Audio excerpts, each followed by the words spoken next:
Chapter 6. Building the Treehouse.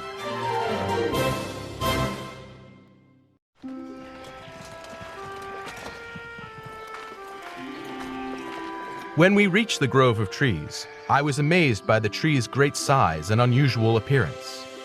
"A house up there will be the safest and most charming home in the world," I said. I knew you'd like it. Said my wife. Now I think we should prepare a meal. Ernest started fetching large, flat stones for a fireplace while Franz gathered wood. "What kind of trees do you think these are?" Asked Ernest. "They must be mangroves or wild figs. I've heard of their great height and strange curving roots," I replied. Just then, little Franz came up with a large bundle of sticks. He was happily chewing something. "Oh, Mother, this is so good!" He said. What are you eating? She cried in alarm. It's probably poisonous. Spit it out right now. "Where did you find this?" I bent down and saw what appeared to be a half-chewed fig. "There are thousands of them in the grass over there," said Franz. "These do appear to be fig trees. But you must never eat anything without showing it to me first. Promise?" I asked him. Franz nodded in agreement. After we ate, our first task was to make a rope ladder with wood steps. The older boys and I went to the beach to gather wood while Franz stayed behind with my wife. She started making harnesses for the cow and donkey. We soon had the ladder fastened securely to the tree above and the ground below. "I want to climb up first," cried Jack. "Please, Father." "No, Father. Said Ernest. I should because..." "I'm the oldest." Fritz interrupted him to remind us. "Jack will have the honor," I said, because he asked so nicely. Jack quickly sprang to the top of the ladder. "3 cheers for the nest!" He exclaimed.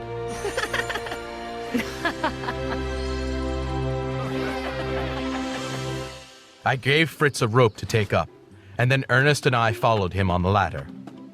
"Send up the pulley," I called to my wife as I dangled the rope next to the ladder. She tied the pulley to the rope, and I hauled it up. Then I fastened it to a branch overhead so it would be ready for the next day's work. We awoke early the next morning. My wife milked the goats and cow while the boys and I fed the animals. After that, we went down to the beach to collect more wood for our house. We harnessed the cow and donkey to the larger beams and dragged the rest ourselves. Fritz and I then climbed the tree to finish the preparations. We cut many branches to clear living space, but we left a few on which to hang our hammocks. Higher up, we kept some branches to support a sailcloth roof. My wife fastened the boards to the rope, and I used the pulley to haul them up. Fritz and I arranged the boards to make a smooth, solid floor. Then we built 2 walls. Our house was now enclosed on 3 sides because the great trunk formed a wall behind us. We left the front open to let in the fresh sea breeze. After attaching the sailcloth roof, our next job was to haul up our hammocks and hang them. We had been working all day, but a few hours of sunlight remained. Using the last of the wood, we made a table and benches. Finally, Fritz and I, exhausted, threw ourselves on the grass. My wife arranged supper on our new table. We were just finishing supper when the pig appeared. My wife gave it all the milk that was left. The milk will be sour before morning in this heat, She said. "You're right," I said. "The next time Fritz and I visit the wreck, we'll try to bring back a butter churn." Must you really return to that dreadful wreck? My wife shuddered. You have no idea how anxious I am when you're there.